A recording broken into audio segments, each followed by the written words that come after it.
అంబేద్కర్ గారి యొక్క కార్యక్రమం నిర్వహిస్తున్నాం.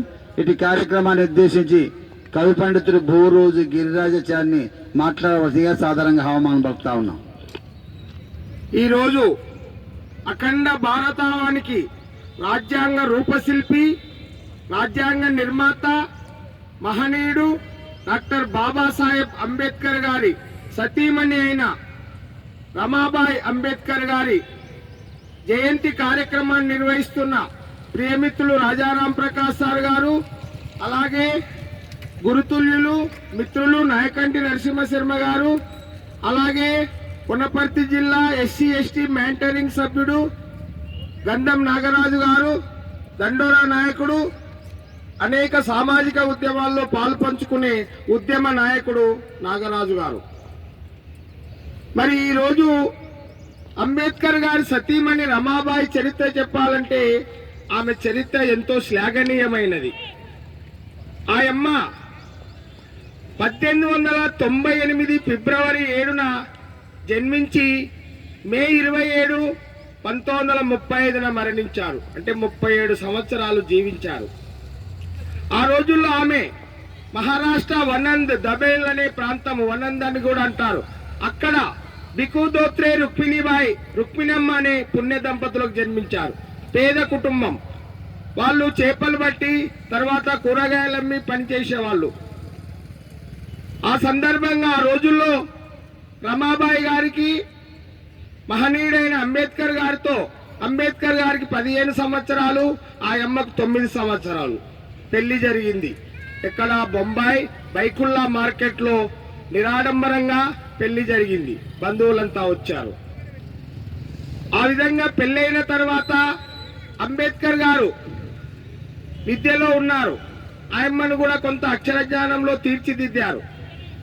ఆయన షహాజీ గైక్వాడ్ మహారాజ్ సహాయంతో విదేశాలకు విద్యకు వెళ్తే ఆ అమ్మ నా భర్త ఉన్నత విద్యావంతుడు కావాలని చెమటోడ్చి పిడికలు చేసి పేడతో కొంత డబ్బును కూడా అంబేద్కర్ గారికి పంపింది విదేశాలకు.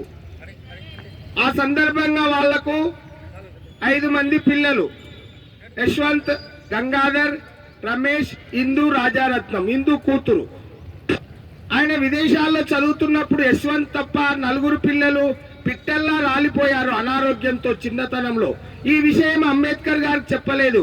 ఎక్కడ నా భర్త విద్య ఆగిపోతుంది, మనసు పాడైతుందని గుండె నిబ్బరంతో ఉన్నది. కనుక ఆయన విద్యలో ఆమె సహాయం ఎంతో ఉంది అని అంబేద్కర్ గారే 1941లో ఆయన రాసిన థాట్స్ ఆన్ పాకిస్తాన్ ఆ పుస్తకం ప్రచురించబడింది. అందులో ముందు మాటలు ఆ అమ్మ గురించి ప్రశంసించారు. నన్ను భీముడు నుండి డాక్టర్ బిఆర్ అంబేద్కర్ గా పరివర్తనం చెందడానికి నా శ్రీమతి రమాబాయి సహకారం ఎంతో ఉందని ఆమె ముందు మాటలో రాశారు. ఈ విధంగా ఆ అమ్మ పట్ల ఆయనకున్న ప్రేమ. వాళ్ళిద్దరూ పెళ్ళైన తర్వాత రాము అని పిలిచేవాడు భార్యను. అంబేద్కర్ గారిని ఆ అమ్మ సాహెబ్ అని పిలిచేది. 1906 ఏప్రిల్ 4న వాళ్ళ పెళ్లి జరిగింది. ఈ విధంగా అంబేద్కర్ గారికి విద్యలో కాకుండా అనేక విషయాల్లో సంసారికంగా సహాయపడి ఆయన అంత ఉన్నతుడు కావడానికి, ప్రపంచ మేధావిగా గుర్తించబడడానికి రమాబాయి అంబేద్కర్ సహకారము ఎంతో ఉందని చెప్పడం నిర్వివాదాంశం. కనుక అటువంటి రమాబాయి అంబేద్కర్ గారు 1935 మే 27న అనారోగ్యంతో మరణించారు.